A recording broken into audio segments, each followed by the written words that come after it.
Hi, my name is Juliet Selgren, and this is my podcast, The Great Antidote. This podcast has been brought to you by the Center for Growth and Opportunity at Utah State University. To learn more, visit www.thecgo.org.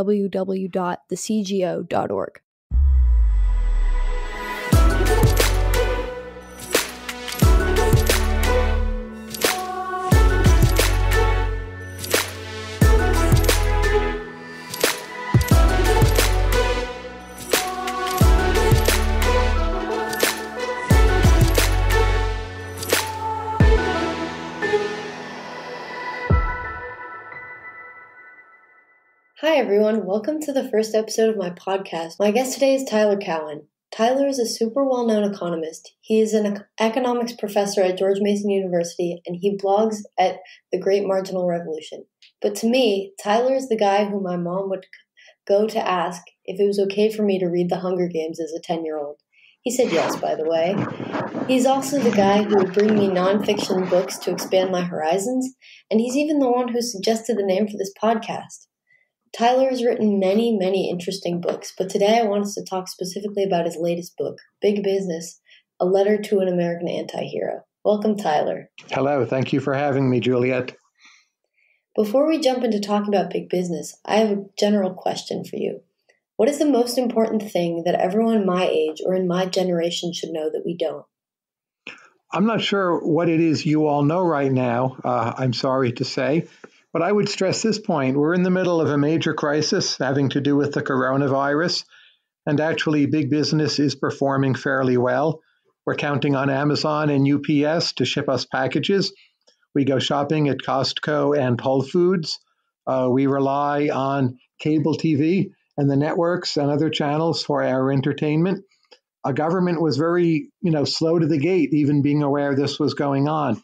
The NBA canceled the rest of its season while President Trump still was telling us everything was fine.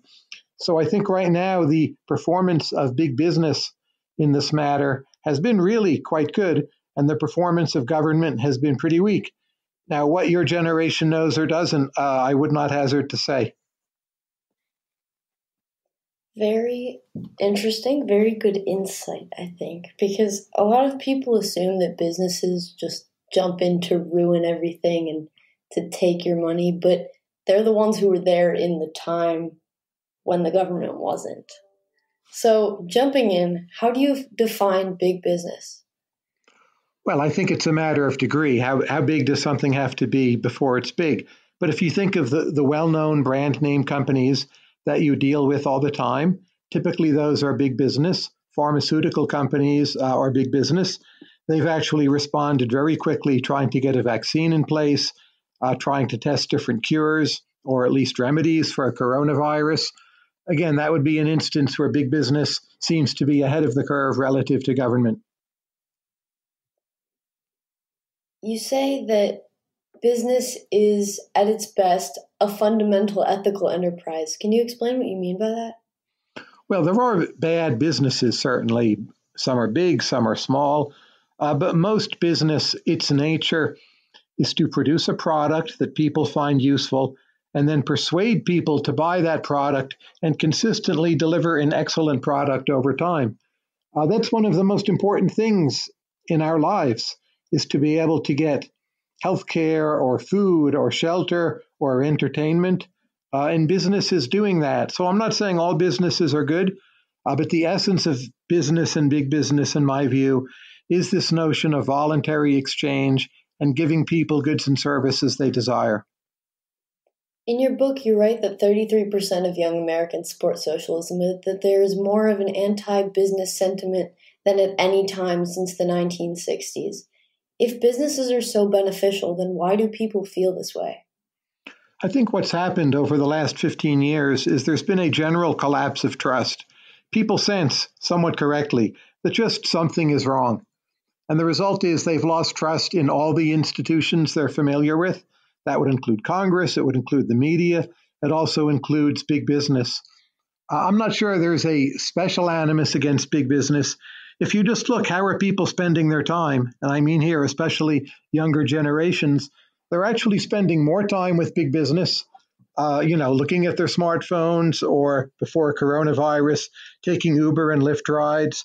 So in terms of demonstrated preference, we seem to like big business all the more. It's very true. Do you think that it's a misunderstanding of what big business is and its impact on our lives? Some of it is a misunderstanding. I think some of it is a kind of frustration and rebellion, but people are not sure whom or what to rebel against, and big business takes the brunt. Some of it is that big business has genuinely done some bad things, right? So big business had a role in the financial crisis, as did small business. Big business has had a negative role in some corporate scandals. So it's wrong to think that all of the objections are incorrect. That wouldn't be true. What are some of the dangers or downsides that come with big businesses? Can they be avoided? I don't think they can be avoided altogether. But if you think of big business as an engine of cooperation, sometimes those people cooperate, say, to break laws or screw over consumers. So if you think of Volkswagen falsifying the emissions records to be able to pollute more and earn more money and break the law and do something wrong at the same time, that was actually an offshoot of part of the productive side of big business, which is namely superior cooperation. Interesting. And do you think that the government should play a role in maybe stopping them from doing this? Do you think if they stopped the amount that a business was allowed to grow, that it would, I don't know, limit the amount of dangers that were faced? Well, I think on the whole, as an average, big business is more honest than small business. If you try to have someone come over and repair your TV, the chance that they will rip you off is much higher than the chance that Amazon or Walmart somehow does you wrong. So I don't believe in any particular cap on the size of businesses. I think you can make a good case. If they're found guilty of fraud, the penalties should be higher. I would agree with that in most cases. But I don't want to go after business per se. How are small businesses more likely to rip you off than big businesses? How does that work? They're not in it for the long haul as much. They're not out there to protect a national brand name. Odds that you deal with them repeatedly are much smaller. Whereas Walmart knows if word gets out, oh, Walmart is ripping people off, they will lose a lot of business. But say your TV repair person comes into your house, pretends your TV is in worse shape than it really is, charges you $300 when it only should be $100. The repercussions to them for that are maybe not so large. Now, even that is changing in a world where Yelp and TripAdvisor and Google and many other internet-based companies are rating even small businesses. So I would say even small business fraud has become less of a problem. But overall, I think you're better off trusting larger, more established businesses. McDonald's, I don't like how their food tastes, but if I go there, I know what I'm going to get, and it is in fact what they give me, right? They don't rip me off. So that seems to be a benefit of big businesses. You argue in your book that businesses are, especially big ones, are a great benefit to society. Why? What are those benefits? Bigger businesses pay higher wages. They give the workers better benefits. On average, they're more productive. I think they do things to help global peace. It's not in the interests of multinational corporations to have wars across the different countries they're dealing in. So in essence, they're a lobby for peace. On average, big business supports free trade, not always, and not always for their product. But still on net, I think that's a positive influence. Big business on net tends to support freer immigration. So I think those net influences are all significant positives. Do monopolies and political influence that big businesses hold, are they some sort of, are they a threat to our society? Will it impact our lives? Will it bias the government? Will it ruin what we have as a society? Because it's something that I hear a lot. Well, that political influence of big business often can be bad. So if you look, say, at agricultural subsidies from the government, most of those go to large agribusiness and not to the small family farmer. Those subsidies are bad. I would get rid of them. I think there's no good argument for them. But that said, in a typical year, they will cost around $20 billion. It is a lot of money, but in relative terms, it's far from one of the worst things our government does. So I think big business, like everyone else, tries to get benefits and privilege from the government. I would gladly eliminate all corporate welfare. I'm opposed to it entirely. But at the end of the day, it's very far from our number one policy problem. At the moment, right now, our number one policy problem is a government that is slow to respond and has overly regulated potential private sector response to this pandemic. Big business is essentially our friend at the moment. Do you think that restricting the amount of intervention the government has in the role of big businesses would help us in this crisis? I'm all for doing that, but I don't know how to do it. It's hard to get government to pre-commit. So, there will be ways in which big businesses latch on to the current stimulus plan and capture some of that money for themselves. That will be unfair. It will make the whole thing more expensive. It will be unjust. At this point, I don't know how to stop that, but yes, I'm certainly against it, and I plan on writing against it, as I think your mother will be doing too. Yeah, I can tell you that is true. Yes, I'm not surprised. I hear a lot that big businesses mistreat the workers and their consumers. Is that true? Again, it depends what you compare it to. In an economy of $20 trillion, at least that's what it used to be, can you find a large number of abuses in any area? Of course you can. But again, I would stress the point, big business on average pays much higher wages. It gives people better benefits, more flexibility in terms of their job, more chances of promotion.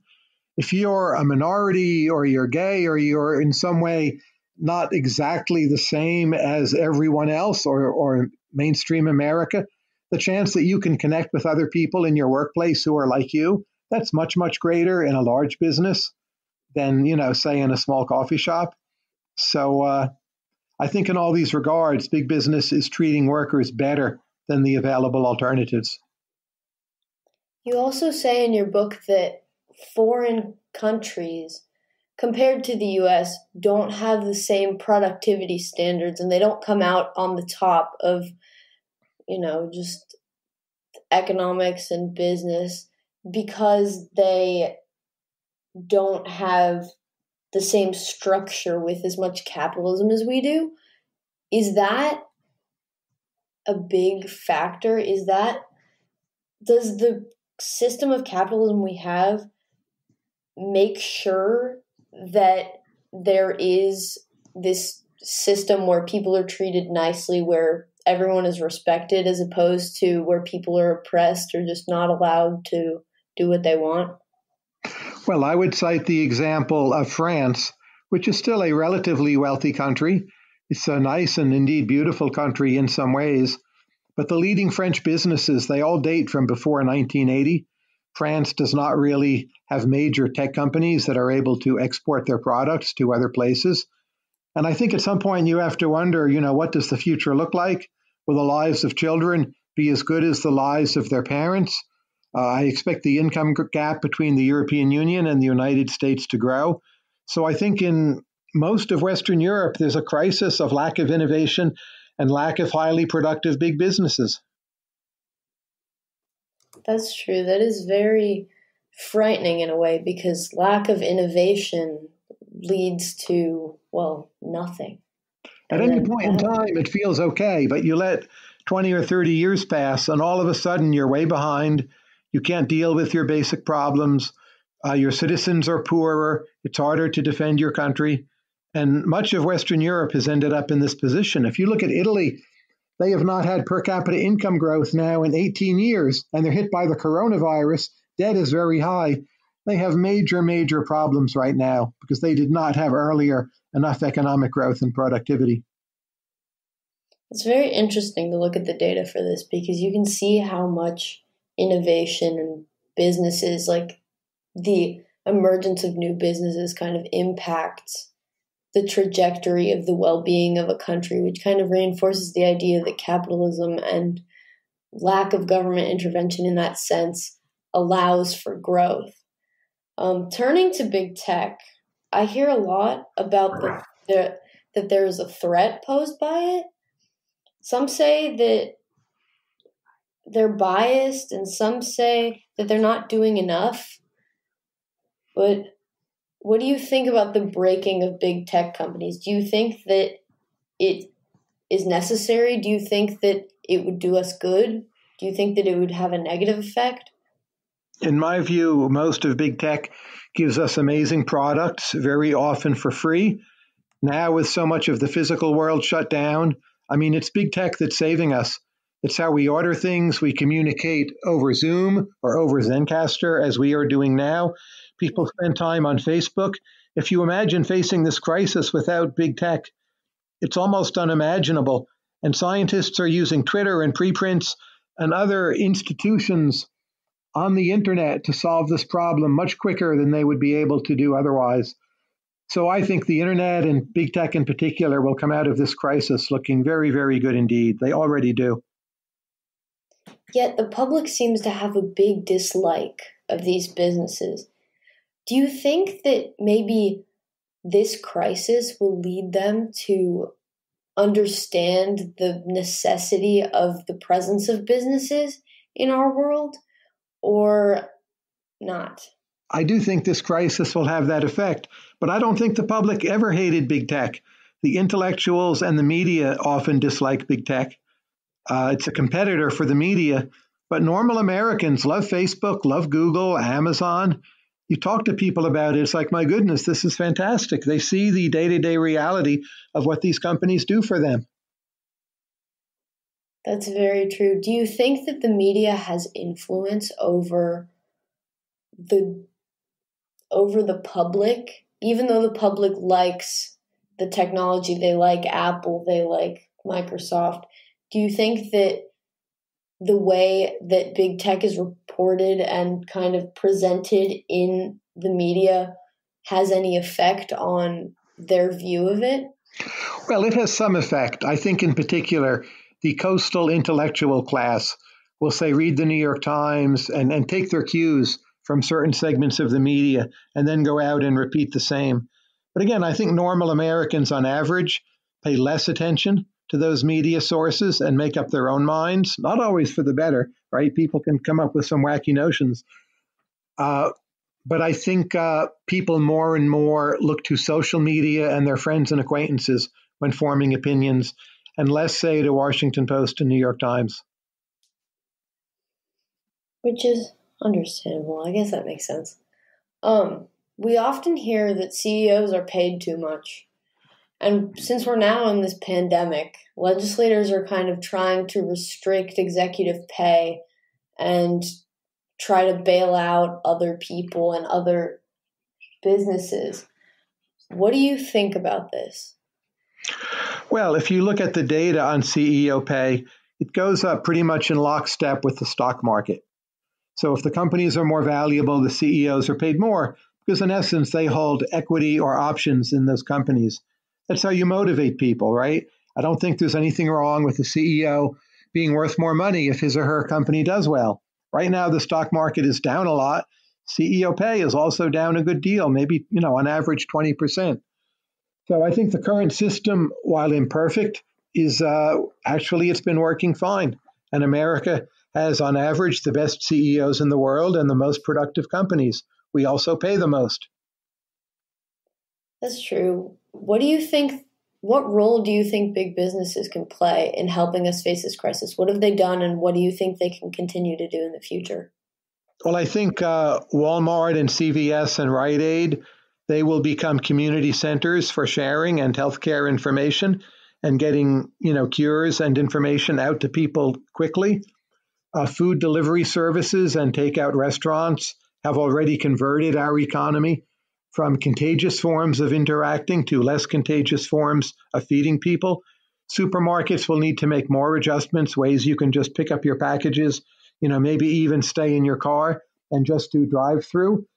It's now about like March 20th. It's been astonishing to me just how many businesses have adapted to give people safer alternatives when our government still really hasn't done very much.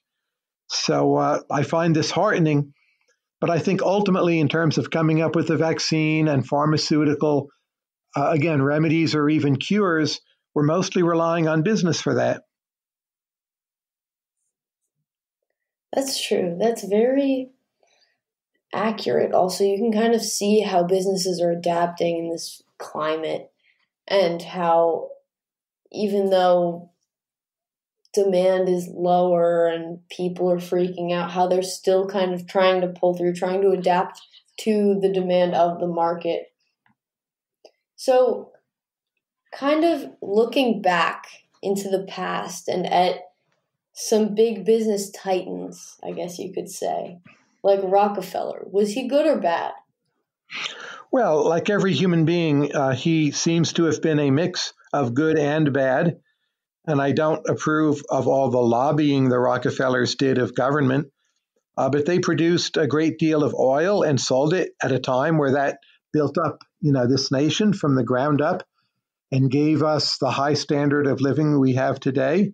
So the influence of the Rockefeller companies, I think, has been strongly positive. I'm not saying the Rockefellers as humans were in every way saints. They were not. So would you say the same for Andrew Carnegie or Ford or Bill Gates, Steve Jobs? Well, each is a bit different. I think Carnegie has one of the strongest net positive records, and his philanthropy was also remarkably effective in setting up a higher education and libraries around the United States. We're a much smarter and better educated nation because of Carnegie. I would really give him very strong marks. The Gates Foundation, Bill Gates, has had a phenomenal role in philanthropy, fighting off disease in Africa, making major progress there. I still use Microsoft products to this day. They're extremely useful to me. Steve Jobs, of course, led two different revolutions. One was the personal computer, and the other was the smartphone. And both of those influenced my life every single day. So there are people who say Steve Jobs wasn't such a nice guy. I never knew him, but I know people who actually worked at Apple, and they say those portraits of him are somewhat misleading. I would be agnostic on that. But I would just say when it comes to business people, you really cannot always believe everything you read, especially the negative. Henry Ford, it seems, was not a nice man from what I've read. It's interesting to look at people's perceptions of these people, of the business titans, the people who have brought around change and great innovation, and to see how they're viewed as opposed to how their innovations are viewed and kind of what their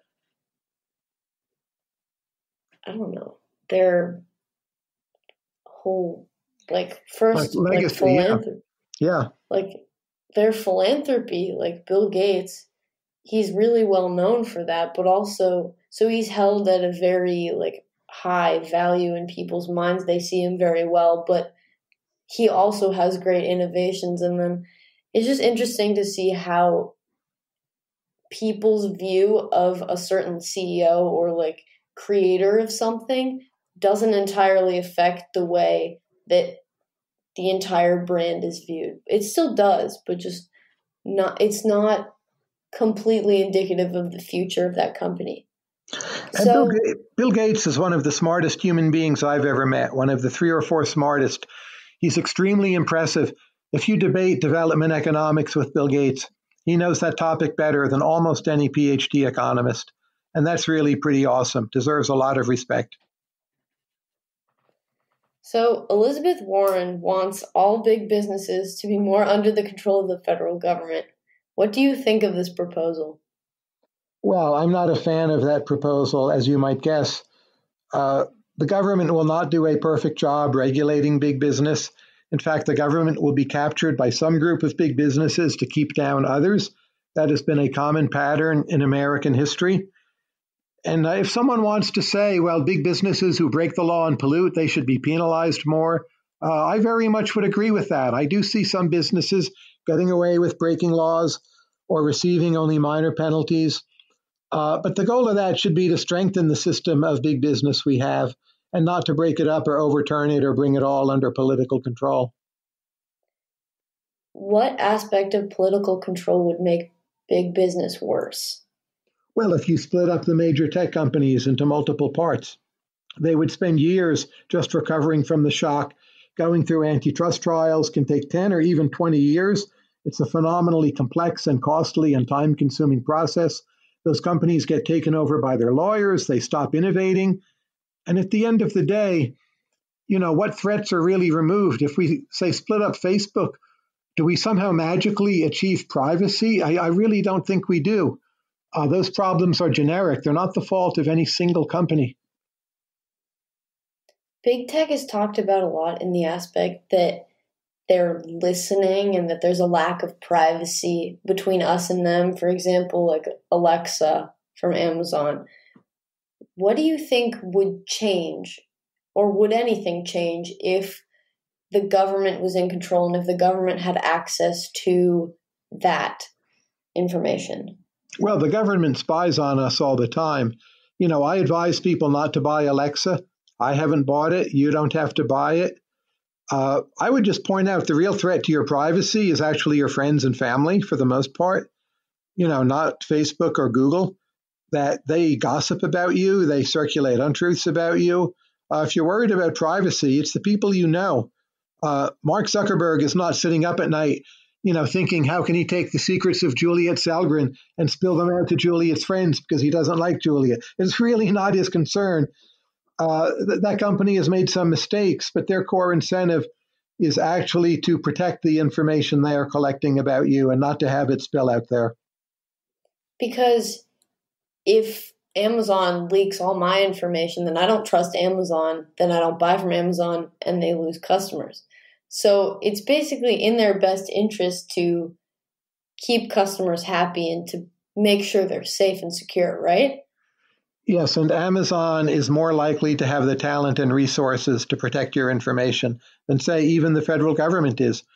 There have been hacks into the federal government's, data files, probably by the Chinese. That happened. Government didn't protect you from that. Don't think government is the savior here. Most of the tech talent is in these major companies. A final question before we go.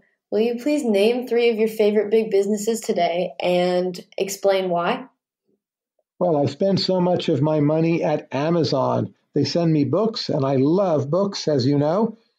And Amazon owns Whole Foods. That's my favorite place to go food shopping. So that would be high on my list. I've been using the service WhatsApp to chat with people about how the pandemic is developing. That's owned by Facebook.